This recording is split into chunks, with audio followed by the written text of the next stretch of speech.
Hallelujah. Sumainyo ang Panginoon. At sumaiyo rin. Ang mabuting balita ng Panginoon ayon kay San Lucas. Papuri sa iyo, Panginoon. Noong panahong iyon, sinabi ni Jesus sa kaniyang mga alagad, "Sinasabi ko sa inyo, mga nakikinig, ibigin ninyo ang inyong mga kaaway, gawin ninyo ng mabuti ang mga napupuot sa inyo. Pagpalain ninyo ang mga sumusumpa sa inyo, idalangin ninyo ang mga umaapi sa inyo. Kapag sinampal ka sa isang pisngi, iharap mo rin ang kabila. Kapag inaagaw ang iyong balabal, ibigay mo pati ang iyong baro. Bigyan mo ang bawat nanghingi sa iyo. At kung may kumuha ng iyong ari-arian, ay huwag mo nang bawiin pa ang mga iyon. Gawin ninyo sa iba ang ibig ninyong gawin nila sa inyo. Kung iibigin lamang ninyo ay ang mga umiibig sa inyo, ano pang gantimpala ang inyong hihintayin? Kahit ang mga makasalanan ay umiibig din sa umiibig sa kanila. At kung ang gagawin lamang ninyo ng mabuti ay ang gumagawa sa inyo ng mabuti, ano pang gantimpala ang inyong hihintayin? Kahit ang mga makasalanan ay gumagawa rin ito.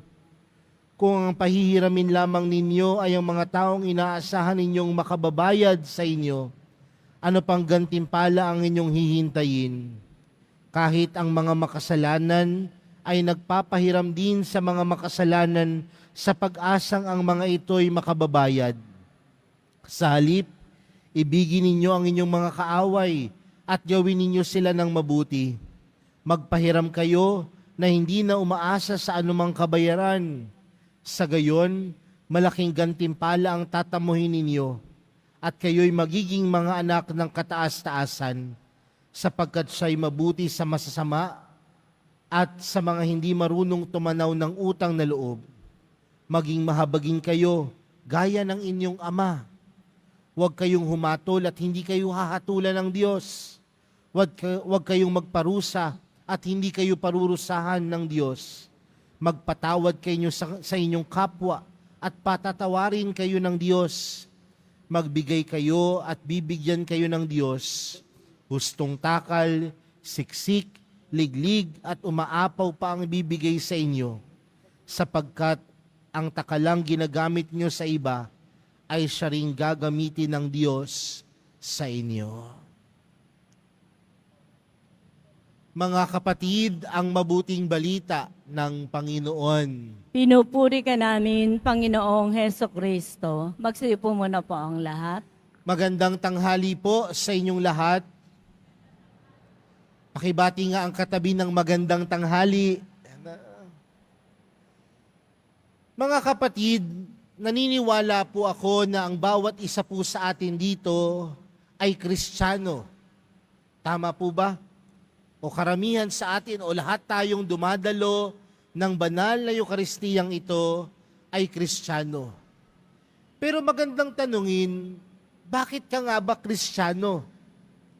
Madalas kasi ang pagiging Kristiyano ay isa lamang relihiyon, isa lamang paniniwala at sasabihin natin, Kristiyano ako kasi ako'y nabautismuhan sa ngalan ng Ama at ng Anak at ng Espiritu Santo. Pero bilang isang Kristiyano, tayo ay naniniwala na si Jesus ay anak ng Diyos, na siya mismo ay Diyos. Pero tandaan din natin, ang bawat isang Kristiyano, tinatawag na Kristiyano dahil marunong umibig at magmahal. No? Sabi nga ho sa isang kanta, di ba? Yes, we know we are Christians by our love. Tayo ay Kristiyano dahil may kakayanan tayong umibig, may kakayanan tayong magmahal. At kung meron tayong kakayanang umibig at magmahal, saan nagmumula ang kakayanang umibig at magmahal? Dahil tayo ay nakakaranas ng pagmamahal sa Diyos. Ibig sabihin, kaya kitang mahalin, kaya kitang ibigin, kaya kong magmahal, kaya kong umibig, dahil una akong nakaranas na ibigin. Una akong nakaramdam ng pagmamahal mula sa Diyos. Kaya nga ang pagmamahal, dapat sumasalamin kung paano tayo minamahal ng Diyos.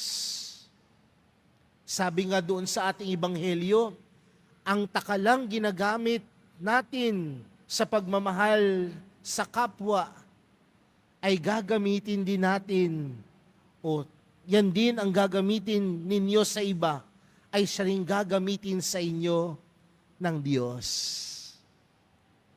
Mga kapatid, sa madaling salita, ang pagiging isang Kristiyano ay ang kakayanan nating umibig. At ang pag-ibig na ito, nagagawa natin dahil tayo ay nakaranas na ibigin ng Panginoon. Pero tandaan natin mga kapatid, sino ba ang iniibig ng Panginoon? Ang iniibig lang ba ng Panginoon ang mga taong umiibig sa Kanya? Ang iniibig lang ba ng Panginoon ay yung mga taong gumagawa ng mabuti?